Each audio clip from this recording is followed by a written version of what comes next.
Les sols textiles fortement salis doivent être soumis périodiquement à un nettoyage à fond.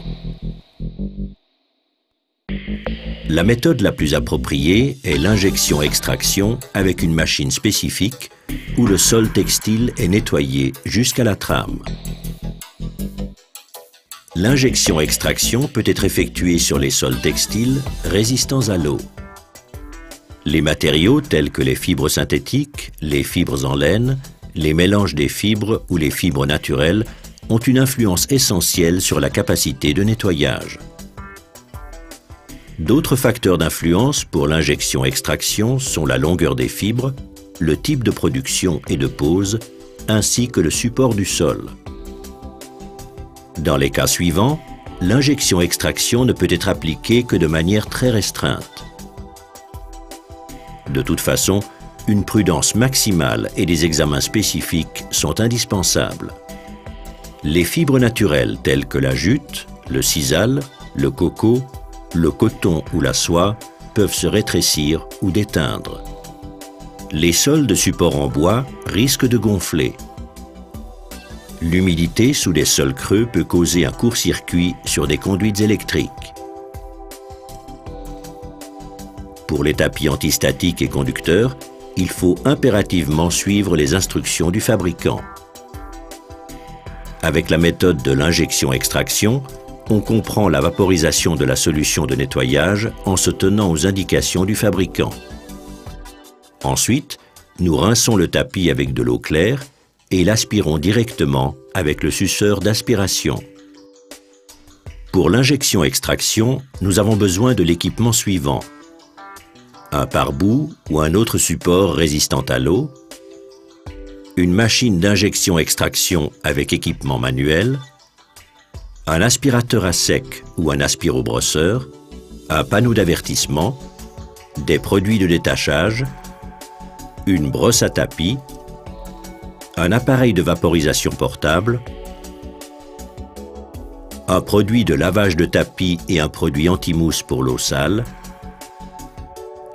un seau avec gobelet de dosage, des gants et des lunettes de protection, des souliers avec une semelle non déteignante. Il est recommandable de barrer la surface à nettoyer et de travailler par secteur en cas de grande surface.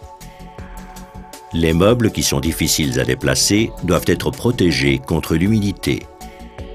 D'abord, nous éliminons les salissures non adhérentes par l'aspiration à sec ou l'aspirobrossage. L'utilisation d'un aspirobrosseur est préférable. À l'aide de sa brosse cylindrique tournante, nous arrivons mieux et plus rapidement à éliminer les particules de poussière se trouvant en profondeur. Les taches visibles sont pré-traitées manuellement. En particulier, les chewing-gums et les taches solubles au solvant doivent être éliminées avant l'injection-extraction. Maintenant, nous préparons la solution de nettoyage. Lors du dosage, il faut toujours tenir compte des informations du mode d'emploi.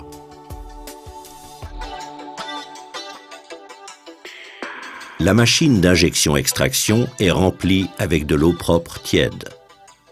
Il est nécessaire, avant le début des travaux, de contrôler le bon fonctionnement de la machine, ainsi que l'état des buses et des brosses cylindriques.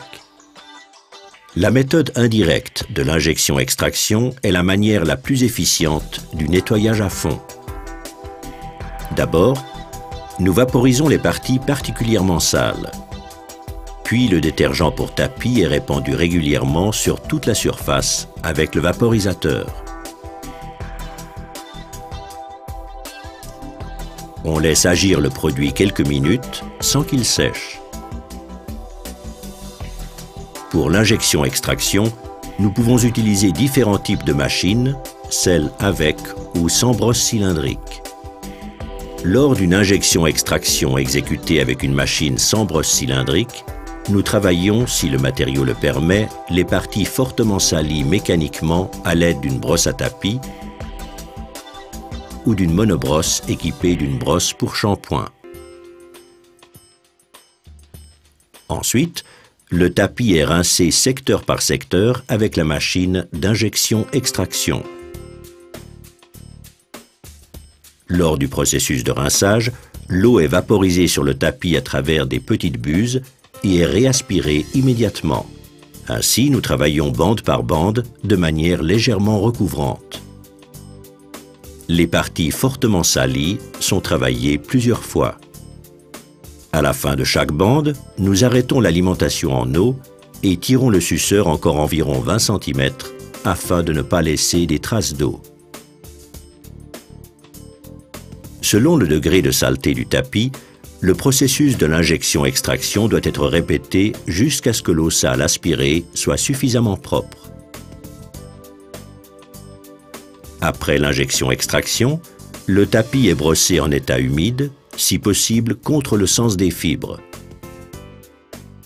De cette manière, il laisse une meilleure impression optique et sèche plus rapidement. Il faut éviter de marcher sur les tapis encore humides. Le temps de séchage dépend de la température ambiante, de l'humidité et de l'intensité du nettoyage. Lors de conditions idéales, le temps de séchage est de 8 à 24 heures. Après l'utilisation, les réservoirs à eau propre et à eau sale doivent être vidés et rincés soigneusement. La brosse cylindrique est contrôlée et nettoyée, les cheveux ou autres particules de saleté enlevées. Le reste de la solution de nettoyage du vaporisateur est jeté et ce dernier bien rincé. Nous laissons sécher les réservoirs d'eau et les vaporisateurs à l'air. La méthode directe de l'injection-extraction avec une solution de nettoyage est considérée comme un nettoyage intermédiaire et ne peut pas être définie comme un nettoyage à fond. Elle ne devrait être effectuée qu'en cas exceptionnel.